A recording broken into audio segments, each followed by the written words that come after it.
Style, grace, and elegance aren't terms usually associated with modern American action movies. The genre is full of high-octane explosions, brutality, and bloodshed, but when it comes to the craft of filmmaking, they can often be unmemorable. John Wick changed all that. The Keanu Reeves-led revenge thriller is epically violent, but it's elegant violence, captured in a way we don't get to see too often. The characters' sharp suits and sharper shooting have left a huge mark on the action movie landscape, including in a few ways you might not yet have noticed. Here's how John Wick rewrote the rules for modern action. Low on ammo. To understand John Wick's influence on action movies, you have to look at the state of the genre in the years before its release.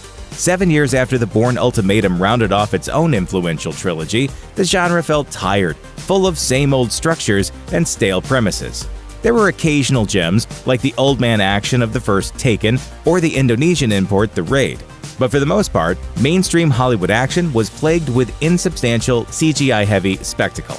Success stories were frequently genre hybrids, such as Lucy or Edge of Tomorrow. All-out action was reduced to the likes of A Good Day to Die Hard or White House Down. Movies like these feel like half-baked efforts, full of ridiculous spectacle that looks fake with no weight. Audiences were lulled into complacency. When John Wick came along and had the guts to send a puppy to doggy heaven, people weren't ready for the impact. I know gun fu. John Wick's biggest asset is its energetic implementation of gun fu. A mixture of kung fu and gunplay, the cinematic fighting style was first popularized by Hong Kong action director John Woo. Woo's movies helped create a subgenre of heroic bloodshed. These stories feature characters who value honor and integrity and follow strict codes of ethics. Often the protagonists will stop at nothing to exact revenge, with the resulting carnage made more palatable by the sense of morality we know they have. John Wick is part of this tradition, but what made it so different? Why did we become so attached to a blank slate nobody of a character we'd never met before? That f***ing nobody is John Wick. The Dance of Doom. Directors Chad Stahelski and David Leitch made their marks in Hollywood as stuntmen, most notably on The Matrix, where Stahelski performed as Keanu Reeves' stunt double. This boots-on-the-ground perspective gave the pair a unique perspective when it came to shooting action as directors. They saw that camera operators often regarded action sequences as stressful exercises in hiding imperfections, so they rehearsed and choreographed each scene with camera people included, leaving no room for surprises when it came time to shoot. For authenticity, the duo was determined to use as much footage of Reeves as possible. The actor performed the vast majority of the stunts himself, spending 4 months of pre-production honing his techniques. Training included Japanese jiu-jitsu, Brazilian jiu-jitsu, standing judo, and firearms training designed for close-quarters combat. The result is fight choreography that flows freely in a kind of brutal ballet. Violence in John Wick is so stylized that it comes off as a hypnotic dance, performed by a professional hitman and his unfortunate victims. Stylish shooters. John Wick proved these stuntmen-turned-directors understand much more than just fight choreography. The cinematography of John Wick is as stylish as the man himself. Criminal underworlds are supposed to be murky, gritty, full of dirt, yet Wick's world is saturated in otherworldly hues. His fights take place inside of exclusive clubs, ornate hotels, and mirrored museums. The fights themselves are stylish too. John Wick rejected the sharply edited, frantic action that has come to be a crutch in the genre.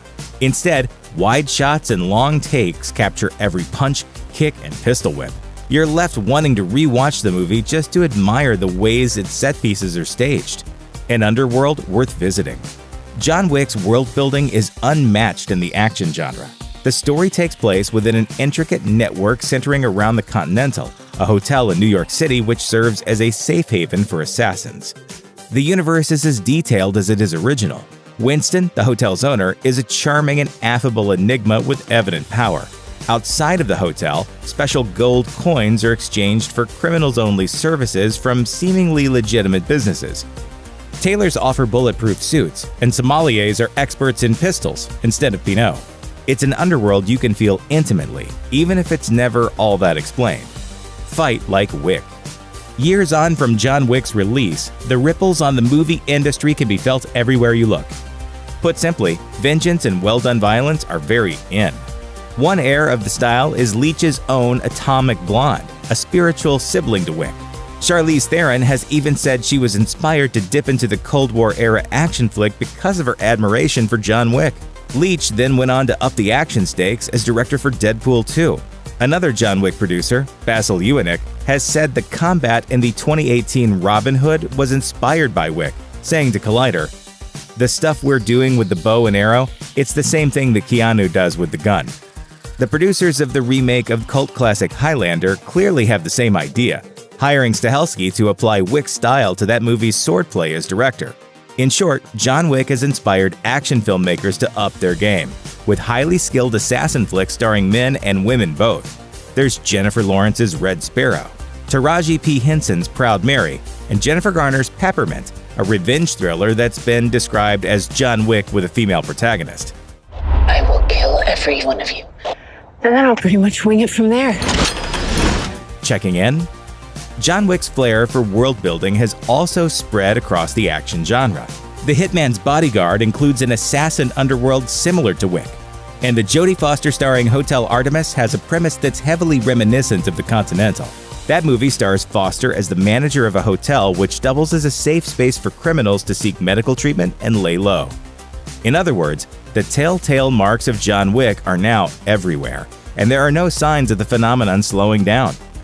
Wick's stylish action has smashed the proverbial sledgehammer into conventional genre fare, unearthing a winning formula. The Boogeyman has changed the action movie, and he's only getting started. Thanks for watching. Click the looper icon to subscribe to our YouTube channel, plus check out all this cool stuff we know you'll love too.